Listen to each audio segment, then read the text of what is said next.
ভূমিকম্পের পর ঢাকা বিশ্ববিদ্যালয়ে মহসিন হল সহ কয়েকটি হলের কয়েকশো শিক্ষার্থী বিশ্ববিদ্যালয়টির কর্মচারীদের জন্য নির্মাণ করা স্বাধীনতা ভবনে অবস্থান নিয়েছে। শুক্রবার দুপুর থেকে অবস্থান নেন তারা। শিক্ষার্থীরা জানান, ভূমিকম্পের ঘটনায় বেশ কয়েকজন শিক্ষার্থী আহত হয়। পরবর্তীতে তারা এই ভবনে অবস্থান নেয়। এদিকে মহসিন হল সহ বেশ কয়েকটি হলের অবস্থা আগে থেকে ঝুঁকিপূর্ণ ছিল বলে জানায় শিক্ষার্থীরা, যা বিশ্ববিদ্যালয় প্রশাসনকে জানানো হয়েছে। এরপরও বিশ্ববিদ্যালয়ের প্রশাসন কোনো ব্যবস্থা নেয়নি বলেও অভিযোগ তাদের।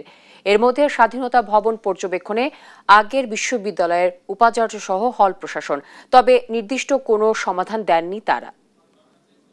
মহসিন হলের যে অডিটোরিয়ামটা আছে সেটি ইতিমধ্যে পরিত্যক্ত, দেয়ালগুলো অনেকটা হেলে গেছে।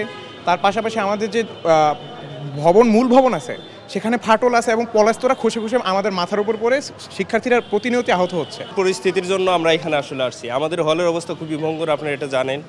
তো আমরা ওখানে আসলে নিরাপত্তা বোধ করছি না। আমরা চাচ্ছিলাম অনেকদিন যাবত যে আমাদের একটা নতুন ভবন হোক, কিন্তু আমরা কোনো অগ্রগতি আমরা দেখতে পাচ্ছি না, যার কারণে আমরা এখানে আসলে অবস্থান করছি।